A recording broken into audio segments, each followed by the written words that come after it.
Ladies and gentlemen, join me this Monday on The Sofa with Esther in the series Men Supporting Men, where three incredible men will be authentically deep diving into their emotional journey. Daryl F. Walker, singer, songwriter, musician from the USA. Ali Hackett, legendary radio personality and DJ, Undisputed King of the Oldies from the USA. And Rashid Nicholls, educator, activist and parent from the UK. Isn't that true? Many gratitude.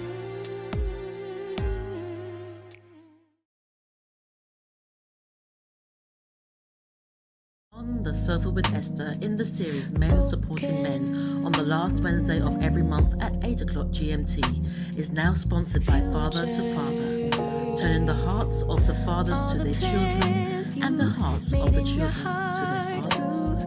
Just to die. Thought you were bulletproof. Look at you. What happened? Did she hurt you? Are you okay? On The Sofa with Esther, we are now streaming live on Facebook. And this is in the series Men Supporting Men. So today the conversation is going to be around an experience or traumatic experience, an emotional experience that you might have been through, and how you sort of walked through that, how you came out on the other side. And I know that Rashid has something very, I'm very intrigued about what he's going to share about a process, a program that he's developed to support men. So we're going to have quite a dynamic conversation today. I'm going to sit back and field questions on occasion, but it's just, to let you guys take the lead on this. So whilst we're waiting for Daryl, I'm going to ask you all to introduce yourself. So we're going to start with yourself, Rashid. Yeah. Have I pronounced it right? Yeah, Rashid. Yeah. Yeah. That's cool. Yeah. Good evening, Rashid Nicholls. I'm here in London. Did a lot of work around politics, mental health, education. Also was trained at the BBC as the director. And now I'm just finishing off some post-grad studies that I'm doing in the field of education, and just moving on. So I'm just trying to put together this this new form of teaching practice, pedagogy as they call it, to re-engage some of our young people and to help them process some of the stuff that is being thrown at them. That's what I'm about. I have 4 children. My youngest child is Miles. It's his computer. He's 12. I have my eldest son is PJ, who's 32. I have a daughter, Maya. She lives in New York City. She's 29, married. And I have a son, Moses, who's 26, who's a very talented artist, and he's making lots of moves. The children are well, the children are well.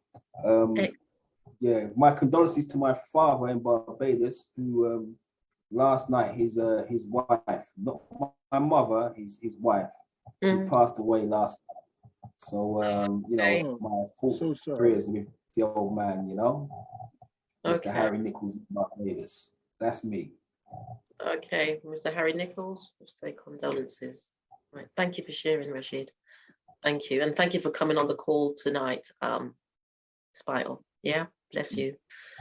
And yes, I was about to say, you're an old man with all, your kids, 32. There you go. Right, here's Daryl. We're just going to welcome Daryl onto the platform.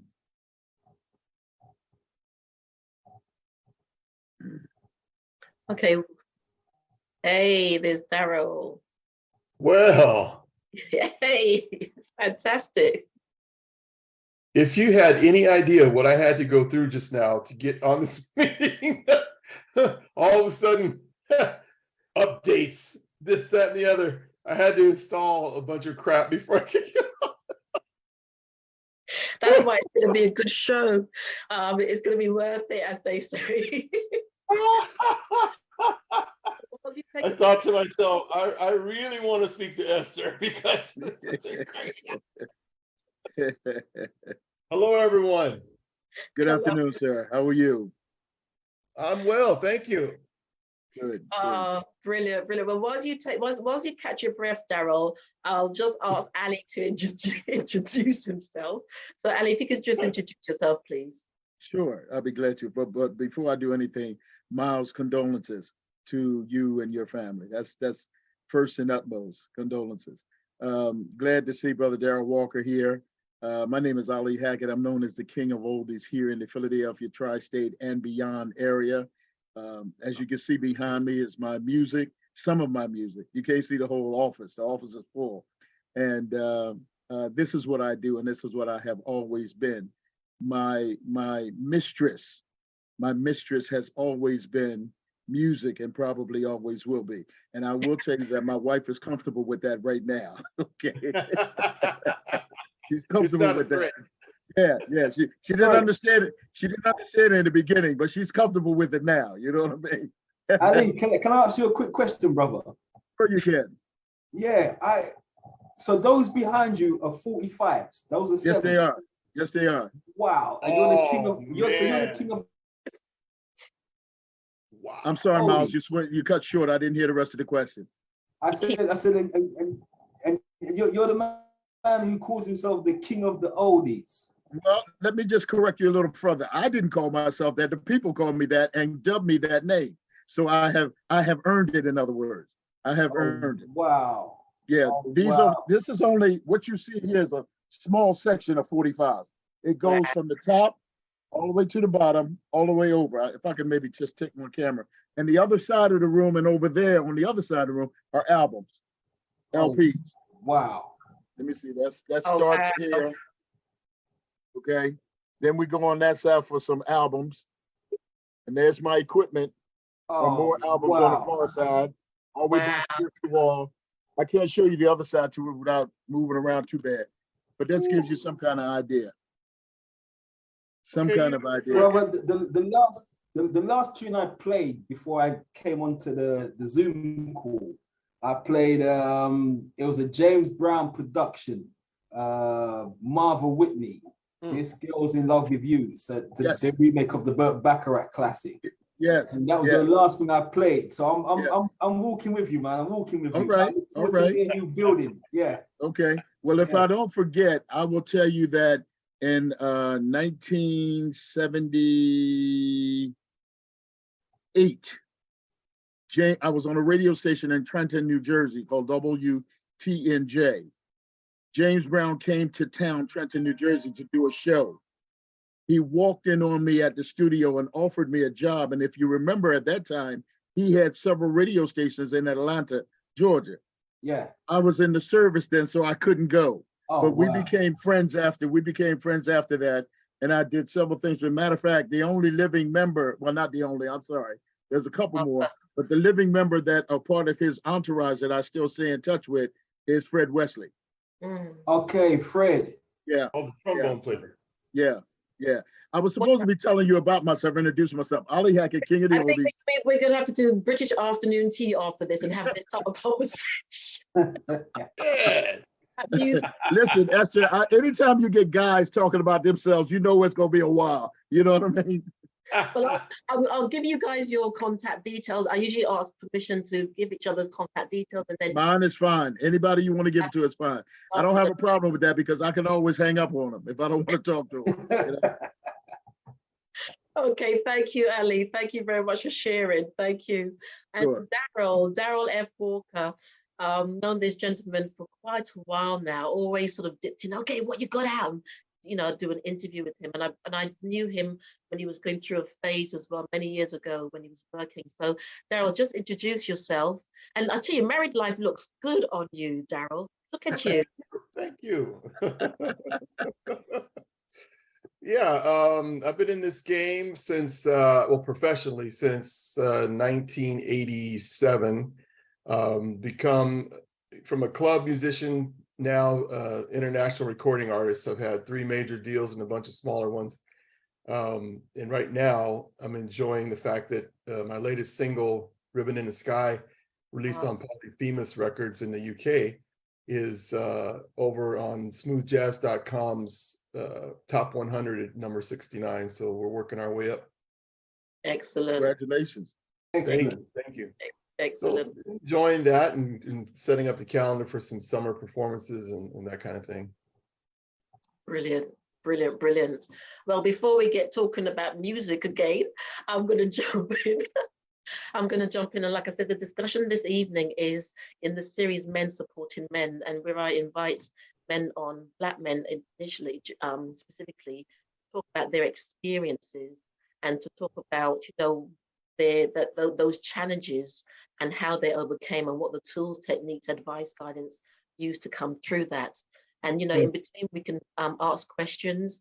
And, this is ultimately leading into something bigger later down in this year, but I will reveal that later down. So without further ado, I'm going to go over to Ali. Ali, because you shared something off screen, which I didn't know. Ali, some years ago, he was shot 6 times. And, something like that is quite traumatic, not once, twice, but 6 times. So Ali, I'd like you to just describe what that felt like, and then how did you cope with the emotions of dealing and adapting with that? And, what did you use to get you through? And I'm sort of giving about 10, 15 minutes per person. We can go over, but just so that everybody gets their fair share. Yeah. Okay. I'll talk fast. First of all, I'd like to open up by saying, as a rule, Black men my age and older, maybe a little bit younger and older, are not ones to sit on anybody's couch and talk about anything. That's just the way we were raised up. We were raised to be closed mouth, be a man, stand up, take it, all of that kind of stuff. So being in with the age that I'm in, that I am, and being able to try to adapt to the new age where you open up and tell everything, and still that just hasn't gotten to me yet because I wasn't raised that way. So it's still a battle or a struggle to deal with this situation. To Miles and Darryl, as I said to you, I'm a disc jockey. One of my classmates from high school called me one day, and I was in the service, and he said, Ali, would you come home and do my mother's birthday party for me? I told him I'd be glad to, because his mother helped raise me. So they had a bar in Chester. I went, I did the show, fantastic time. So about 6 or 8 of us at the end of the show said, we're gonna go over to the next town, a place called Tom Jones, and have breakfast. Why don't you join us? I said, you guys go ahead, let me pack up my equipment, get paid, and I'll meet you there. Well, unfortunately, I never met them. When I was packing up my stuff, some clown stood outside around the building corner, and he tried to rob me. It was attempted robbery. And he shot me 6 times. The first time he read up on me, and I knew that I could get to him. So I tried to just, maneuver some kind of way, and I got his hand. We fell on the ground and we tussled. Somehow or another, his gun hand got loose. I knew that I had to now put some distance between us. So I got up and I started to run toward the entrance of the bar when he shot me in the back. I went down, and then he came and spread leg. I was in between his legs. He stood over top me in between his legs, and he shot me 5 more times. That he was trying to kill me. He was trying to kill me.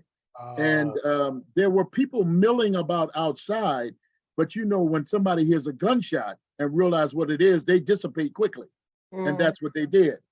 So I laid there. When he shot me the last time, he went across the street or went away from me. I managed to get up and get in my car. When I got in my car, out the corner of my eye, I saw him coming back saying, I'm going to kill you. He had the gun just like this coming back to me. I reached in my glove compartment and pulled my gun out and squeezed the trigger. Unfortunately, or fortunately, whichever way you want to look at it, I had the safety on, so the gun never went off. But he saw the gun and started running. Here's the crazy part. I was so mad. This was my hometown, born and raised in this hometown. My parents lived here. Everybody knew who I was. That somebody would try to violate me, I was just so angry. I got out of the car and I chased this guy for 7 blocks. Chased him. And blood is just running everywhere, okay? But I was so high on being mad, that I said, finally, when I got to 1 block, it seemed like a light came on in front of me, said, fool, go to the hospital, you've been shot. I walked back 7 blocks to my car. got in my car and drove to Crozier Hospital, which was maybe 4 miles away, 5 miles away. As soon as I drove into the hospital parking lot, the nurses were outside on the smoke break. They saw how erratically I was driving, and they came over to the car. When they opened the door, I fell out the car. They took me right upstairs to the emergency room. So I am a blessing sitting here that God saw fit to keep me here and allow me to continue my music. My music is my ministry. My music is my life, if you will. It has always been. And it's basically the thing that sort of kept me going. You know, you get to where a situation like this, you got to talk to somebody. You got to talk to, well, Black men were not really talkative about stuff like that, even though this was not your everyday affair or everyday occasion. Finally, I did talk to somebody. And I have to tell you, talking to a psychiatrist made me feel better. What it did do, Daryl and Miles, it made me sleep because I couldn't sleep every time. Okay, thank you for sharing. Every time that I'm sorry. Oh, that's fine. That's Oh fine. man, work through it. We're right here with All you. right, brother, we're here with you, man. Every time that I closed my eyes and tried to sleep, that gunshot sound would come back to my ear. That pain where the bullets were going through my body would make me twitch. So therefore, I could not get in a comfortable position to ease my body down and sleep. So I was like, oh gosh, it must have been 3.5, 4 months before I was finally able to sleep more than 15 minutes. That's not a sleep. That's a nod off, if you will. It was actually 3.5 to 4 months or so before I was actually able to sleep like about a half an hour without interruption, you know, and then the healing process began. But as I was telling Esther in the beginning, every Labor Day, because it happened on Labor Day, that same thought would come to my mind and it would start making me anxious, you know, fill me with anxiety.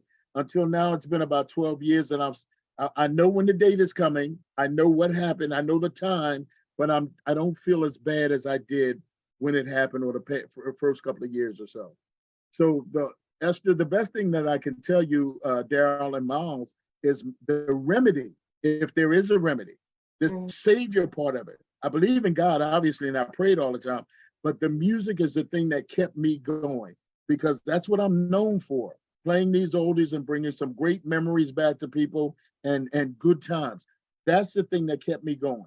When I was scared, I put the music on, it would calm me down. When I was anxious, it would calm me down. When I was happy, it would keep me there. When I'm sad, it would lift me up. So my music is what does it for me.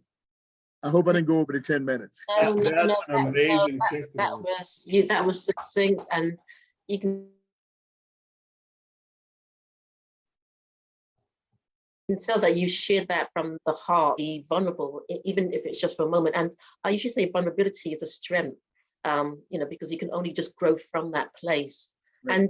And Ali, you know, even now, what you said, sometimes you still have flashbacks. Is that right? Yes. With one of the things I have a flashback every Labor Day and sometimes in between. But when I'm in Philadelphia working or going to work, when you hear gunshots, it takes you right back quickly. Takes you right back, especially if you're in a close proximity. And now on the news every single day, 3, 4, 5 people are getting shot for no reason at all. And I'm a living witness as to how that feels. That's not a good feeling. That it doesn't tickle at all. It's not a good feeling. So these youngsters that are getting shot for no reason, for stupid reason, a pair of sneakers or some earrings or whatever the case is just totally ridiculous. Again, I've been there. As you know how they say now, been there, done that. Well, it's not a cliche with me. I've been there and I've been shot. I know how it feels. It's not a good feeling. And I was on the brink of not coming back here. There are people who are shot 1 time and died. I was shot 6 and still made it. So I am a living, walking testimony. I'm blessed to be able to talk about it. And and my word to I get it out to as many people as I possibly can in hopes that somebody will listen and it will turn maybe just one person around. Absolutely. Just one. That's my whole goal with that. Thank you. Thank you. And I've got some questions I'm going to ask you a little later down, because it would be nice to understand how your experiences have affected those around you as well. Okay. And even you talk about youngsters, and I think this is where Rashid, the work he's doing, can help enlighten us about some of his processes and programs, this program that you're doing to, support young people. So thank you, Ali. Thank you very much. You're welcome. Okay, I don't have an advert or anything, so if anybody would like to sing, as who can be my advert? Thank you for sharing that story. I'm a veteran, and I can't imagine, after having served your country, and survived that, and I don't know if you went into war or anything when you were in, but to come home and have to face that is just unbelievable.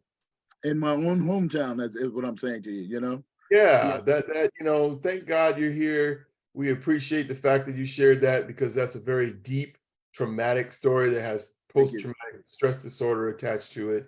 And it's nice to hear that you're working through that, because speaking about it, not just with professionals, but with other people, will certainly diminish that hold that it had on you in the past. And you'll get more and more comfortable with it, and it'll become something that you can share with other people to help them understand how serious that kind of thing is. And we're just glad you're still here. Thank you, my brother. Yeah. Yeah. Can I just say, it's interesting, hearing the brothers from the United States talking from a United States perspective, because over here, our relationship, for example, as Black men in this country, we don't have the military how you guys have got the military over there. So I got family out in the United States, and I go out there, and so guys are always telling me, they're overseas and they're stationed over here. I go and see some guys I know they're in the veterans hospital and stuff like this.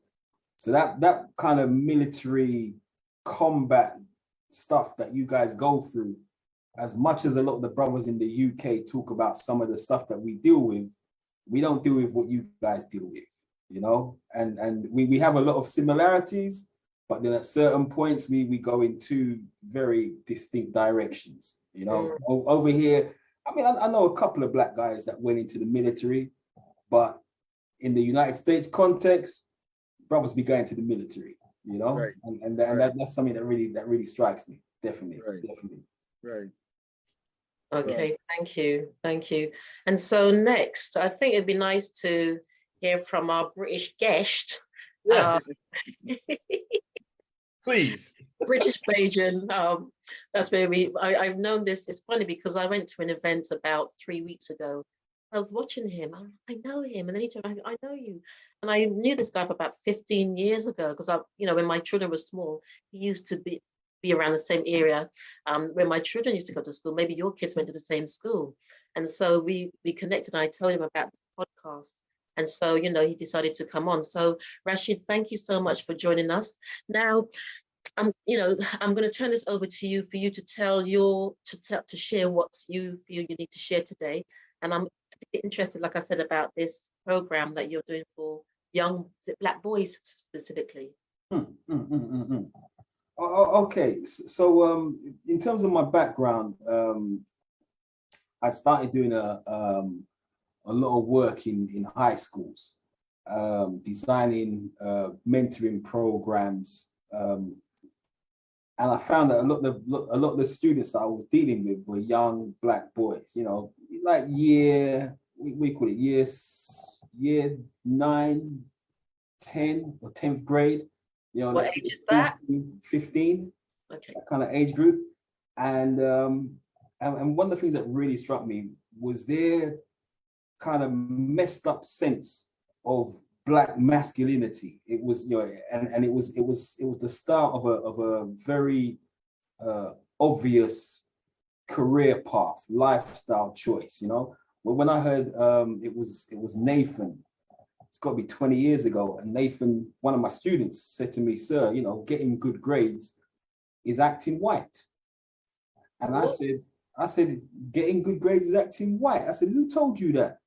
And he said, sir, that's just how it is. That's what we, you know. I said, what? So you getting a D and an E? I said, you keeping it real for the struggle, right? So that's you keeping it 100 by getting these grades. Wow. And he said to me, well, sir, I'm not too sure. I said, listen, man. I said, if you come with that foolishness in my class again, I'm going to give you an F.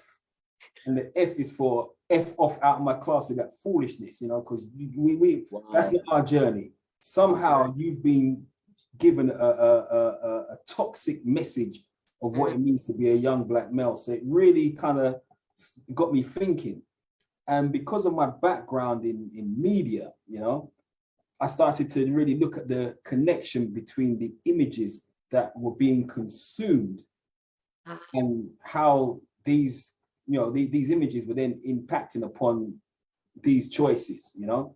And this is what I'm saying to the brothers from the States. A lot of the imagery that the boys in the UK are picking up on are coming from the worst aspects of Black American culture.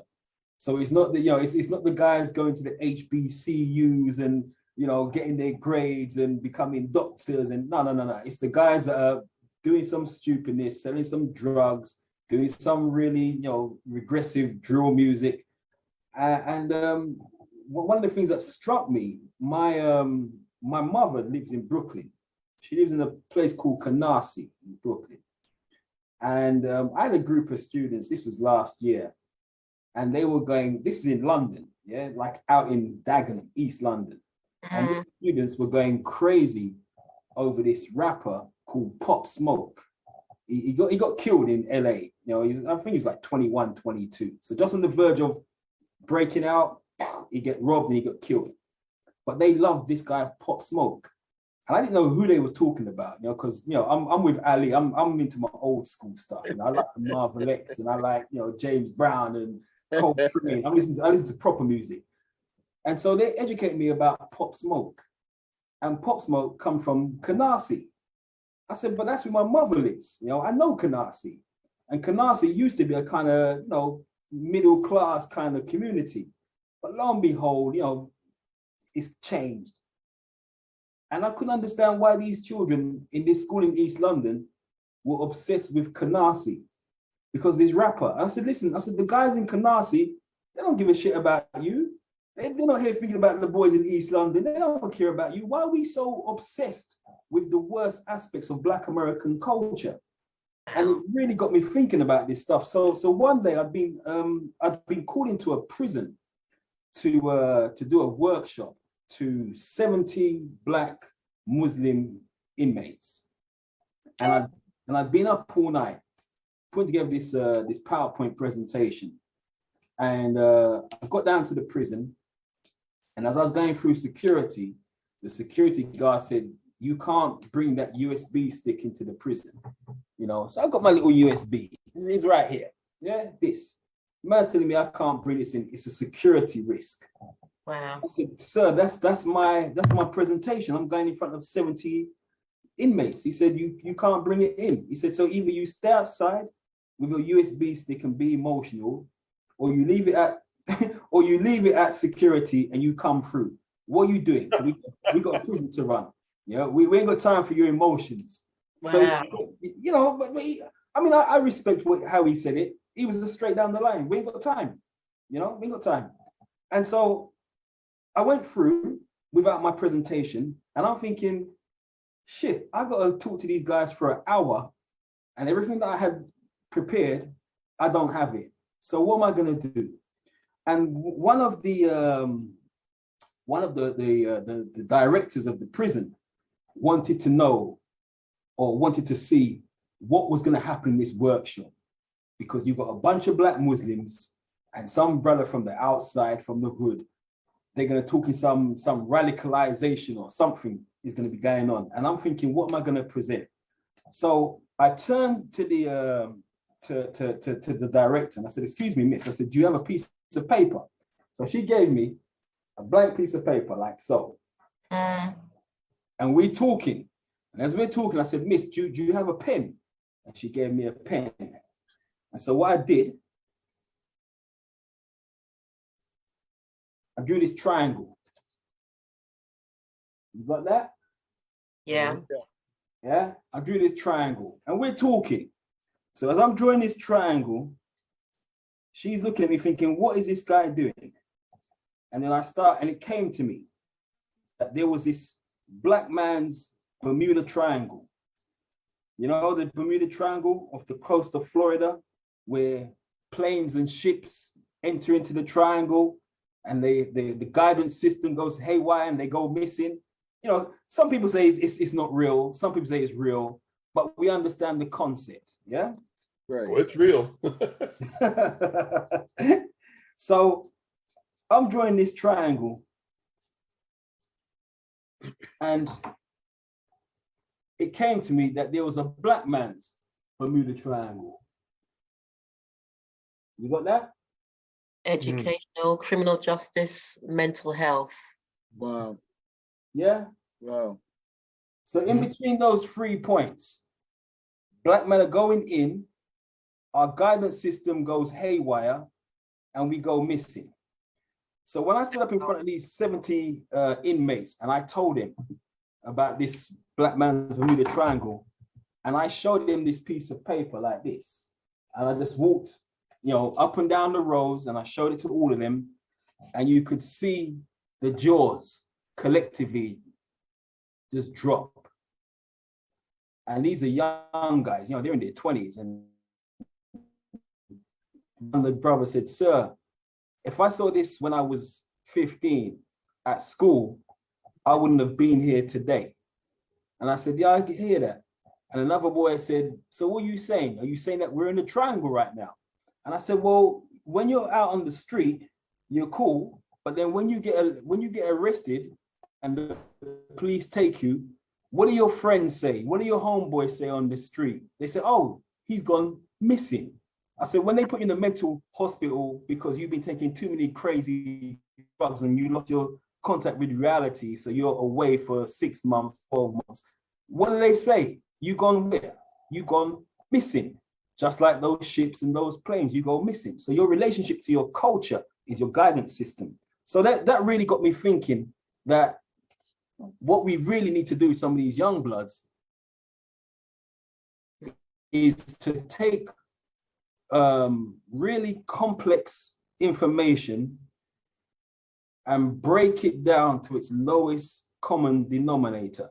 So I can show this to Miles. Ali, Miles is my son. He's a 12-year-old. I'm Rashid, yeah? Okay. I can show this to my son's friends who are 10, 11 years of age, and they can look at it and they understand it straight away. They get it, it makes sense, you know? And there was one thing that I heard a gentleman from the CIA, he was talking about. There was some operation that took place, and he said it was a low-tech, high-concept operation. Low-tech, high-concept. So using really basic materials, a pen and a piece of paper, that's low-tech. But the concept of the triangle makes everything that we're facing very, very plain. Then it starts to make sense to them. Because you say, listen, it's a concept. It's a conceptual framework that we operate in within our society. And if we don't understand that there's this triangle that we're having to navigate every day, then we're in trouble. So that was, you know, that was like the diagnosis. So then what happened was that I spoke to one of my mentors, and he was very impressed by it. He liked the simplicity of it. And he said, but what we need now is that we need a cure. You've given us the diagnosis. Now what's the cure? What's the treatment? So he came up with something, and I'll draw another triangle just to show you. So what the brother did was that he took the triangle and he inverted it. So education then becomes the bottom, yeah? And mental health and criminal justice go to the top. So let me just draw it very quickly, and then you'll see, okay? So we just flip it over, all right? So we got this. Yeah? Yeah. Right, so we flip it. So then the brother said, okay, so what we do now is that we come with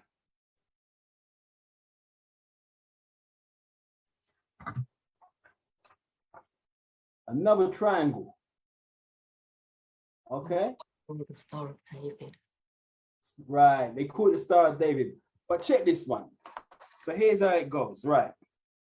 I feel like I'm at school at the moment. I hear you.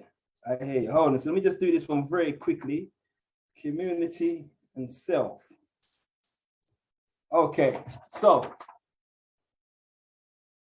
here's a triangle. At the top, if you look at the bottom now, we moved education to the bottom because that's the foundation. That's the seat of the problem. You know, we're going to school, we're getting the wrong information, we're developing low self-esteem, not realizing who we are, our higher self.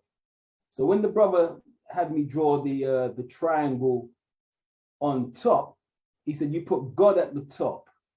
Yeah. But he said, it's not God in you know, the kind of traditional, how we look at it from a Judeo-Christian concept. It's whatever you see as being that higher power, you know? So, you know, Rastas talk about Jah. Some people talk about the grand architect of the universe. Some people talk about the supreme being. Some people just talk about the unseen, you know, whatever your concept is of spirituality. But that's what's going to guide you, because we live in a very materialistic world. Absolutely. And we're governed by our materialistic desires. He said, so it's got to be knowledge of God. And if you look at the bit where it says criminal justice, underneath it, it's got community. So it's got to be knowledge of community. If you have knowledge of your community and how your community operates, then certain types of behavior wouldn't take place within your community. You know, people wouldn't sell drugs in their community if they really understood what their community needed. It's that village, isn't it? That we always that's talk right. about. It's a village to raise a child, but it takes a village to raise a village at the moment. Yeah, absolutely. I was talking to one of the young bloods that I'm doing some work with, and we were talking about the concept of the hustler versus the healer. And I said, if we lived in a balanced world, for every one hustler within our community, there will be a healer to balance it out. I said, but we're the only community that's got like 1,000 hustlers and 2 healers. and the healers ain't making no money. And then the worst thing is that you've got hustlers masquerading as healers, compounding the problem. That's even worse. And then you got, on the other side here, you got mental health. And that's cancelled out by knowledge of self. So knowledge of community, knowledge of God, knowledge of self. That will take this crazy triangle and it will nullify it. So that's what we're dealing with. So that's what we teach these young boys. So we get them really thinking about themselves on like a slightly higher, more empowering level, you know? Excellent. Yeah? Is that cool? Beautiful. That's very interesting. And I want to find out more. You know, I'd like to speak to you outside of this even more about this, because it's just the way you've put it all together. And you know, they cannot not fail. Does that make sense? Yeah. Right. With those principles and the way you've structured it out. And what I this is just me, and what I'm sensing, it isn't, you're not doing like the blame thing. You're saying, let's take accountability. Let's take a handle on this. So yes, brilliant. Thank you. Thank you. Thank you for the opportunity to share with the brothers across the other side of the world, man. It's, you know, it's nice to break bread with my brothers. Seriously. Good. That is powerful, what you just showed us. I really appreciate that. I wish my own son could take advantage of that, because he's been in prison in and out since he was 10. Oh, wow. Yeah, and he would have benefited from that tremendously. He's 31 now, and he's still in prison, unfortunately, because he keeps making bad choices, you know. Very intelligent kid, but he just glorified the gang thing, and exponentially got into more trouble over the years, to the point where I said, look, I have to step back, because you obviously don't care what I have to say about this or how I feel about it. So you need to go ahead and live your life, because I can't live it for you. Yeah, Exactly. yeah. Exactly. And it's the thing about it is, you know, what really got me, and you said about the choices, you know, the choices. And And when I was doing the session in the prison, I said to the brothers that were in there, I said, listen, man, I said, I can look at you, brothers, and I can see you ain't bad people. Yeah. You just made bad choices. Exactly. You know? Right. That's all you've done. You ain't bad. You know, but for some reason, you know, the way our culture is being misrepresented, and that's where, you know, the music that Ali plays is so important, because you know that even at the time when we were making the sweetest music, we still had bad men in our neighborhood but they were serious about it. You knew, and they appreciated, okay, listen, I'm gonna do this, but I ain't gonna do this. There was like some kind of value system to a degree. Now it's like you've got young bloods that are coming up who ain't, they're not coming out of the lifestyle, but they feel that that's the lifestyle to be living into. And so when you show them that that's all part of the triangle, you say, listen, guys, you know, you're in this prison and someone's getting paid £50,000 a year for you being in here. Does crime pay? Yeah, the judge gets paid, the lawyers get paid, the prison guards get paid. The only person who don't get paid is the criminal. Yes. Right. Yeah. I'd like to break it down, Rashid. And like I said, I think maybe I'll swap, we can swap details with yourselves afterwards, because there might be something in there for your son, Daryl, just never know. Yeah. Okay.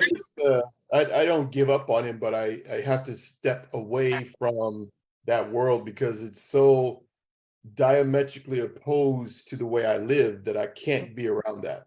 You know, I Makes can't. sense. It makes sense. The thing that was really happening when it was really gaining speed, I was in the midst of working for the Boeing company. I did 23 years with them in aerospace work, and you have to have a security clearance to do that kind of work. And his foolishness nearly cost me my career, so I had to step away. It's just like, no, man, my wife couldn't help you at the time. I couldn't help you. My own family tried. Now you keep making these decisions, so you need to go ahead and find your way through until you can pull your head out of your butt, because right now you're just not thinking clearly and you're not acting in a way that is representative of who you really are.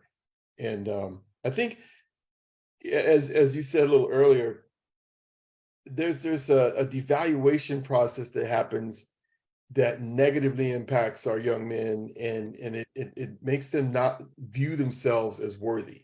And with that mindset going through adolescent years, it just preys on them and it opens them up to all these negative situations, because they don't look at themselves as equal to any other race, in terms of the young men. They don't feel as equal. They don't feel respected. They don't feel as capable. They actually believe that they're dumb, that they don't have the ability to think, to become career people, to do things like engineering or whatever the career path would be. They don't even think in terms of that, because their own perception of who they are and their own capabilities is so low that it leads them into the wrong paths. Daryl, if I could just jump in for a quick second. I'm not disagreeing with you, but I'm not really buying that explanation you gave. Why? Because all of us being Black were considered the same. All of us, every last one of us. And I don't know how old you are. Maybe I'm a little bit older, but I was not considered as equal or had the same opportunity. But some of us did. Some of us rose above that. You know what I'm saying? Some of us kept going. You, for example, whatever trials and tribulations you went through, and I'm talking about from a very youngster until now, you struggled through.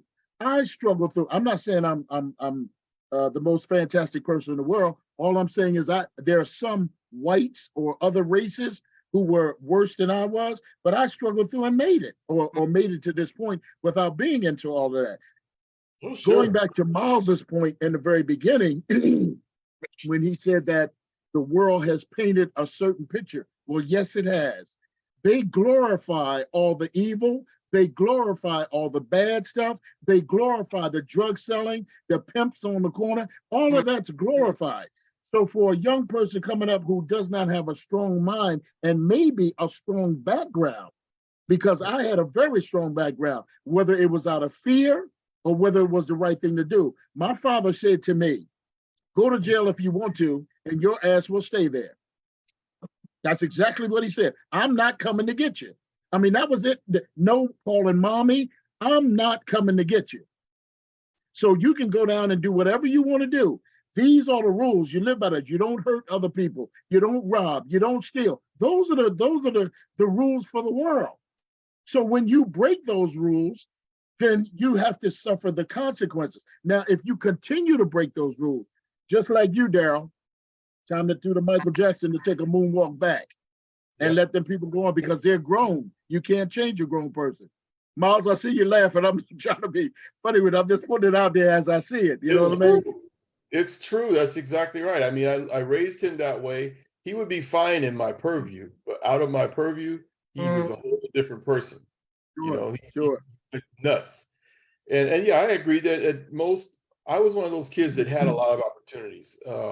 I did not have to function under this umbrella of madness and hate and all this stuff, although I saw it around me, you know. And I did, as a kid, deal with some racism, both from white factions, black factions. You know, there was a reverse discrimination and the regular discrimination. It is a mess. But like you said, rising above all that and seeing my road to avoiding the nonsense that was going on in my neighborhood, I had a father, the stepfather, who took me on as his own son, who helped me chart the course because he was an example. You see, and so yeah, there are people that clearly know, okay, that's not for me. I'm not going down that road. But my point earlier was just to say that my own son's problem is that he has such a low self-esteem, and he suffering. That is the reason why he went through what he went through, and he's still going through it because he can't see his way clear to think differently, to value himself enough to want more for himself. You know, I got you. And I just wanted to insert that in there because I agree with you.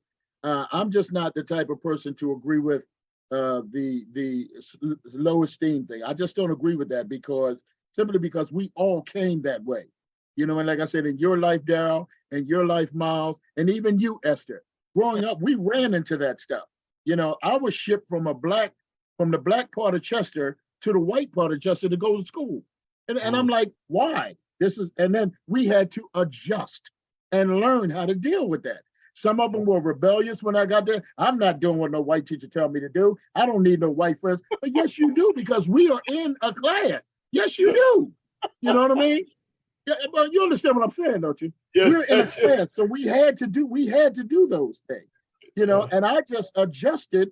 And that has been a good part of my life that I look back on because I learned something. If you don't grow up around white people or deal with white people, you don't know what their ideas are. You know that they don't like you. That's all you know. But you don't know anything else. Sooner or later, you're going to make friends with somebody, or at least a close associate, and you'll find out about something. That to me is all part of growing up in life. Yeah. I don't know too much. I never lived with Esther or on that or with Miles, but I'm learning how they think. And I don't mean that in a negative way, how they think, how they view us. And we have some commonalities, some common stuff in common here. Miles loves the oldies, so I can play the oldies. Now we got a conversation going on. You know, Daryl, wherever you are, you and I are talking, we've got conversation going on. That's the whole thing. Communication is the key. Okay, but in that key is the music. There's so much that we can pull out of this conversation. I'm just mindful of time because it's like 10 to 9. Esther, you got to get more hours on this show. You know what I mean? I'm going to said something, and my brain is always, you know, at the moment going ping, ping, ping, ping, ping. But I would love to hear Daryl's story. But just something you said, Ali, you know, both yourself and Daryl, I get both where you're both coming from. I know this is a show for men, but I know for myself, having boys, I've been through a lot with my boys. And if I hadn't been strong in the background, and I always remember saying to them, always find someone to talk to or to share this with. And I had 1 or 2 male friends around me. If I saw them, I would call them and say, don't let them know that I've called you, but They just need that influence at this moment in time. And so in the Black background also, I do a lot of, I talk to a lot of young Black boys. They come to me. One lost his father not long ago, and so he calls me up on occasion when he wants to steer. And also in my own life, I reckon my father, there is no way. My father was like Rottweiler, yeah, but it didn't mean that my sisters were the same as me. I believe we've all got different temperaments. There's this story, and I'll be very quick with this. There's this story about twins, and one went to prison, and one, got a successful job. And they said, "Why do you think you are where you are?" And they said, "My father." Why do you think? So it's also about personality and how we and our perception of things. Even like what I do in my role. People say, how do you do what you do? I am a Rottweiler. I get myself into a mindset and I do what I have to do. Whereas a lot of people, they wouldn't. Right. They wouldn't. And, but, there's so much that's come out of this, and I will have you all back on to, we can converse about music, and then we can converse about all these wonderful things that's popped up in this conversation. But I'd like to now go over to Daryl for him to share about his own personal experience of, going through a dark period and how he came out of that, and, what were the tools and how did it feel and all those things. So over to, oh, sorry, advert. Okay. Oh man. You could just pick one. There's so many life experiences that we all have that we could, both positive and negative, that we could draw from. Most recently, I would say within the last 5 years, I was in a 10-year relationship with a person that's very much like Amber Heard. The only difference was there was no physical violence involved, but all the other elements were there. So, coming from that into what I now have, the marriage I'm in, which is the most incredible person that I could ever imagine being with, is a really humbling experience, because seeing what I was going through before, I had to start analyzing why I was allowing that to take place for 10 whole years. You know what I mean? And it just became apparent to me that there were things about me that I didn't know, and that had been so deeply seated that allowed me to be vulnerable to the person like that. And what I try to do is encourage people, when I see friends of mine getting ready to get into a situation, I just play devil's advocate when they share, hey, I met this person or whatever. I say, well, okay, did I give them little examples like, see any red flags? Got to pay attention to them. Just try to be that support, but at the same time, give them a sense of having their eyes open when they walk into it, so that they don't go through what I went through. But that situation prepared me for what I have now, because if I didn't go through that, I wouldn't have been able to do the work to get beyond it, and then to open the field for what came after that. Okay. And what was the work that you did, Daryl? A combination of psychotherapy, hypnosis, and songwriting, actually, putting my feelings down in the material I was doing, both live and in studio. He's a fantastic, you've got to listen to this guy. When he sings, you no, right. I've said that for years, because I've sort of followed Daryl for quite a while, and every time he brought something out, I was compelled to interview him. Come on, you got to get it out there. But his music is quite great, and he plays the sax as well. But you can feel, maybe that's why you're so powerful in what you do, because that's your soul. You draw from those experiences, and for me, it's the fuel that gives my singing and playing the passion that it has, and it enables me to reach people through it. The best way to describe it is, my favorite thing is performing live, because when I'm touring, whether with a big group or just a small, like a quintet or a quartet, that connection to the people that are there, it's an amazing experience, because they came to see that. They could have done anything else, but they chose to do that.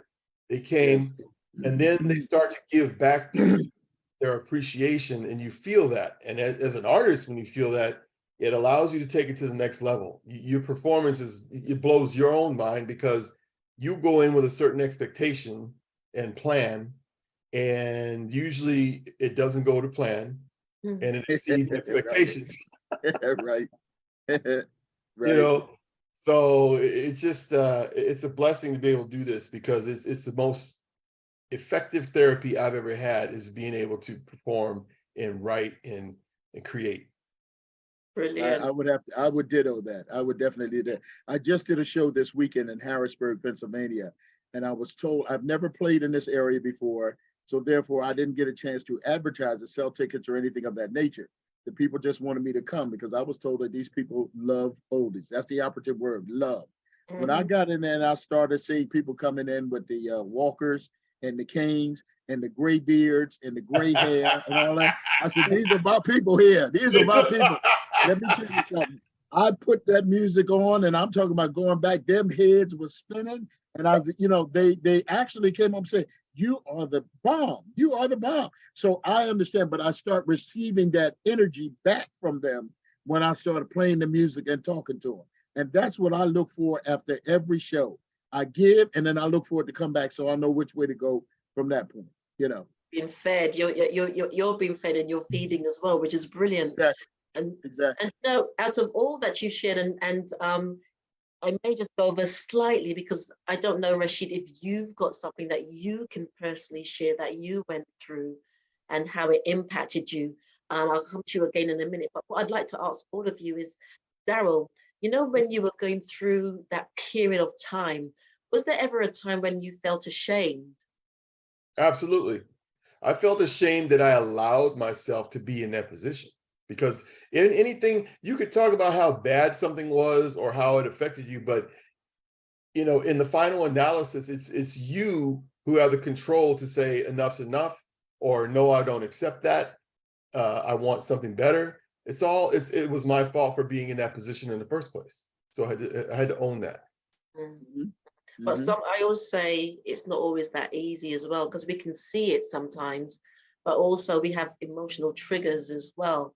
And in trying to move forward, sometimes you don't even realize, why am I still here? And so Right. that's the process that you go through as well. Right. So in that case of being ashamed and feeling guilt as well, it's how can we be at ease with ourselves as we navigate through those feelings without being so hard on us. It was me, me, me, me, me, me, me, me. Okay, it was you, you're there, but at least you saw what you needed to do and then you started to work through it. And Right. even that is quite challenging in itself. Thank you very It much is. for sharing. It And is. Ali, what about you? I mean, what were the feelings? What was, I would say, the sort of the heightened feeling for you after being shot? Did you judge yourself? Did you, think I could have done something different? I did. I first, like Daryl, I had to own it. That's the first step of any of this. You have to, no matter how long, it may take 6 months, but whatever it takes, once you own it, then you begin to start healing. I'm walking around thinking that, not necessarily that I'm invincible, but I was born and raised here. Everybody knows me here. Why would anybody attack me? So Mm, now I've got to start looking at my surroundings. It ain't like I'm in Virginia or in Harrisburg where I don't know anybody. This is my hometown. Why would anybody attack me here? So now, like I said, once I owned it, now I have to start looking around, making myself aware of my surroundings, and also being more alert as to what's going on around me. So yeah, but the first step is owning up to it and acknowledging, embracing it. Yes. okay. And one last question: did they ever find the guy? Yes, he tried to rob somebody else about 4 or 5 months. They shot and killed him. As I Live say, by the sword, live by the By sword, you the die sword. by the sword. yeah, Absolutely. I say Yeah. karma's a. Anyway, and Rashid, is there anything that you'd like to share about your experience? That the gates are open if you want to, if you don't want to. Yeah, it's a couple of things, and I'll make it real quick. The first one, it was something that Daryl really alluded to, just the relationships that we have, and my mother, who lives in Brooklyn, she broke it down to me. She said, she said, back in Africa, she said, you had rites of passage. Yes. You go out there, you'd have a knife, you got to go and kill a lion. If you ain't ready, the lion kill you. That's rites of passage. You kill the lion, you come back, boom, you're a man. She said, you ain't got that over here. She said, what? She said, in the West, what you black men got to deal with is baby mama drama. She said, if you can get through that, that's rites of passage. She says, because so many brothers don't make it through. You know, they're like, you know what? F it, I can't deal with this one. And they step away. And so all it does is perpetrate some of the issues within our community, you know. And I really took that one on board. And so I say to you know, some of the brothers that I deal with, I say, listen, I'm a bad husband, but I'm a really good father. I said, you know, so I can separate the two, so I don't beat myself up for not being the man that she wanted me to be, but I can be the father that I know I can be, you know. And that's the first, you know, I think that's the first one. And the second thing, and this, you know, this is what I would always say to a lot of the brothers that I work with. Your salvation lies with you doing the charitable deeds that need to be done within your community. In Islam, we talk about zakat, you know, your charity. And some people think that charity is about giving money. But you know, something that really struck me the other day. I was in church. I mean, I'm a Muslim, but I was inside sitting down in church, and it was Easter, you know, and they're talking about, you know, Jesus and this and that, and then the Last Supper, and you know, Jesus goes down and he washes the feet of his disciples. And I spoke to the pastor afterwards, and I said, what does that mean? Like, what does that really mean? Like, you the highest prophet, the exalted Son of God, and you're washing people's feet. Maybe that's the key. Maybe we got to come down off of our pedestals and get down and do some of the work that needs to be done within our communities. You know, get down in the grime, you know, and maybe that's where our salvation and our self-esteem really lies, you know, just put in a couple hours a week. So baby mama drama, charitable deeds, and, you know, Baby mama drama. Things will happen. That's for another show. Very interesting. I would ask, how did you get there as well? See, we keep peeling back the layers. Oh, you know, but this is, gentlemen, this has been a really interesting, you know, interesting board of conversation. And like I said, there's been so many things from it that I can do a couple more shows on. And, you know, these are going to be rolled out at the end of every month. And, you know, in winding down, what else can each of you leave with those men who may be in a place where they are struggling? You know, even to think about going for therapy, as you've mentioned, Daryl, you know, how to get over that bridge, cross that bridge. So what other piece of advice can each and every one of you leave for those who may need to hear your voice? Well, if I could, I would piggyback off of what Daryl said and piggyback off what Miles said. First of all, it's a pleasure. It is really an honor and a pleasure to meet you two gentlemen and hear your story. But as Daryl alluded to and Miles alluded to, whatever the situation is, whatever it is, and I don't know, because we're talking a whole scope here, you first have to own the situation. That's the very first thing. Because everybody has a tendency to say, no, it ain't me, it's somebody else. It's somebody else. No, you have to own it. Now, once you own it, then you just calmly take steps on try to improve it. Communication is a worldly situation. So that would be my advice. Own it and then start to communicate with somebody, a minister, not a politician, but a minister or a musician or somebody of that. You got to talk to someone. Don't talk to a politician, but you got to own it first. I think that might be a thing at you, Rashid. Maybe you just need to exit at this moment in time.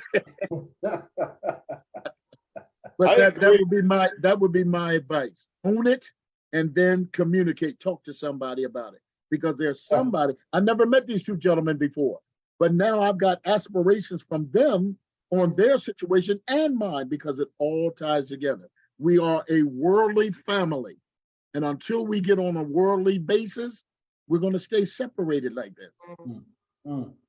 Thank you. I should call you Reverend Ali.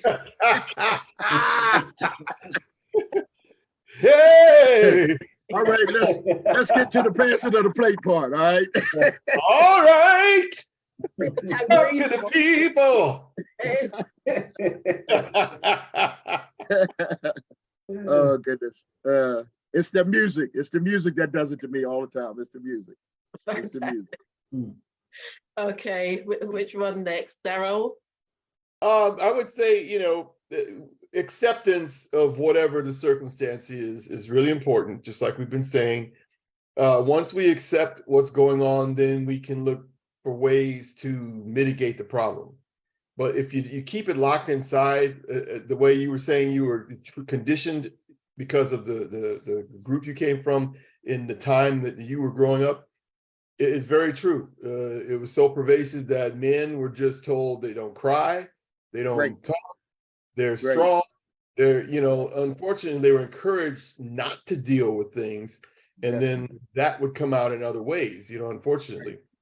Right. But acceptance and speaking, to any, like your closest friend, your wife, your whoever that is, they need to hear from you when you're going through stuff, and then a professional, definitely professional, because they have tools and methodologies that can help you to choose a good path to cope. Because all you're really going to do is learn coping skills. Once you go through a traumatic situation, you can't not live it. You've already lived it. You can't, it's like they say, you can't unsee something. Well, you can't unlive something. You just have to deal with it. You have to learn how to cope so you can move forward productively and positively. Brilliant. Thank you. Very well said. Thank you. Very well said. Very well said. Politician, activist, parent. Triangle. Well, I was just thinking about what Ali said, and the fact that there's some brothers that I just never met, and I feel very connected to men that are thousands of miles away, and it's really I find it amazing. It's like, wow, I've met some kids. Sorry, Rashid, say Mandem. Did I say and the woman them as well? So we need to interpret that. When he says Mandem, he feels connected to the gentleman in the room, Mandem. That's it. I got it. It's a colloquial term, it's like the brothers. I'm just the man, Baby mother, yes. Sorry. Yeah, but so I'm gonna just really close it out on a really kind of real simple one for me in terms of the healing process, and both of the man them can relate to this because they're music man, and there's an album by Miles Davis called Kind of Blue. Oh yeah. Came out in 1959. And I've had a love affair with that album for, I don't know, getting on almost 40 years, and I still play it and it still sounds incredibly fresh. The computer that you see, it says Miles, that's my youngest son, because he was born at home and Miles Davis was playing when he was born, Wow. And when I play that to any of my students and they hear it for the first time, because they listen to drill, they listen to grime, they listen to rap, they listen to whatever they listen to, and when they hear that stuff for the first time, they're like, what is this? And you could see like something being unlocked because they've never heard music like this before.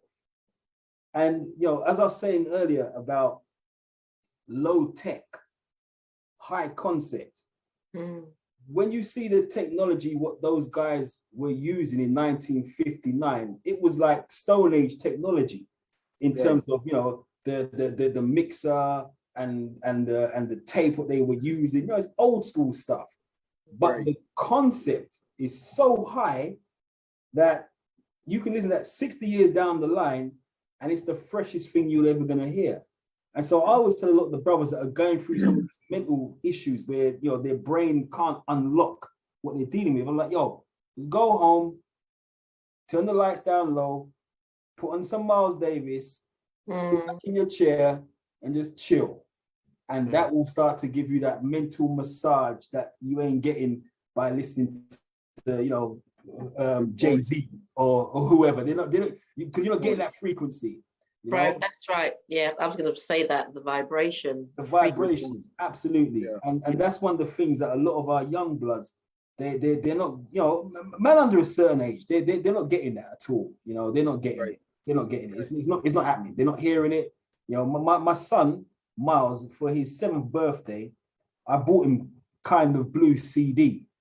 And he said to me, Dad, why you give me these weird presents for? I'm 7 years old. I want Ninja Turtles. And I said, son, I said to him, son, trust me, in 20 years' time, when your friends discover Miles Davis and they're going crazy because they've now discovered this stuff, you can say, oh, my dad played me this shit when I was 7. So you'll be way ahead of the curve and you'll appreciate it. So don't worry. Right. He's like, Dad, I don't care what you're saying. I want some 7-year-old presents because I'm a 7-year-old boy. But definitely, that's where it's at. The music is the therapy, you know, it's the healing therapy. And that's where I leave it at. I leave it at that. So I mean, Ali, I'm gonna be on you, brother.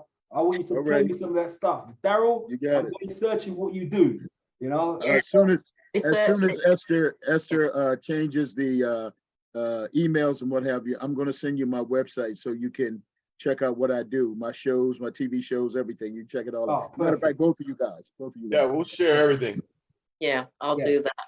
Well, gentlemen, it's been an absolute pleasure. I've learned a lot, but more so for me is that this is just a platform for you to share, because like I said, there's always someone out there that's watching. You just never know whose lives you've spoken into. And that saying by Gandhi, you know, we have to become the change. And I know sometimes people get tired of me. I keep saying, we need to bring back the village. We need to bring back the village. We need to bring back the village. Because, you know, it's not just for the child anymore. It's for all of us. It's for all of us. So thank you so much. Ladies and gentlemen, thank you all for listening. And this is a show that I do at the end of every month, and it's going to culminate into a conference. So I'm working on that in the background, and I'm looking forward to coming to the States and meeting over ya. Oh, I should have done this because you guys do this, isn't it? When you get crazy happy on it's an American thing. So yeah. Okay, bless. All right, thank you, Rashid, for your time. I will definitely connect because I'd like to know more about what you're doing. Daryl, you know, check each other out. I will check, exchange details. Thank you very much. Have a fantastic week, and let's keep being the change. Yeah. Thanks all of you. I really appreciate you. All blessed me today. Thank you. I will definitely be in touch with you guys as soon as I get the information. Definitely be in touch. Take care. God bless. God bless. It's been a pleasure meeting you guys. Thank you. Likewise. Wonderful. All right. Travel safe. Bye-bye. Bye-bye now. Travel. Where they going? You girl, you are too much. Let me come back. Let me cut off from here. Stop.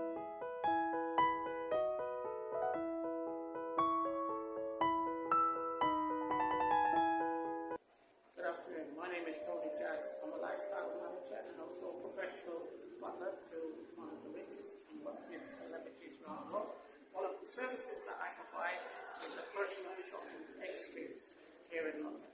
And some of the things that we do, apart from shopping, is that I take you to places like this, which is called Japan House, where you can learn all about Japanese culture. And we're going to have an afternoon tea Japanese experience.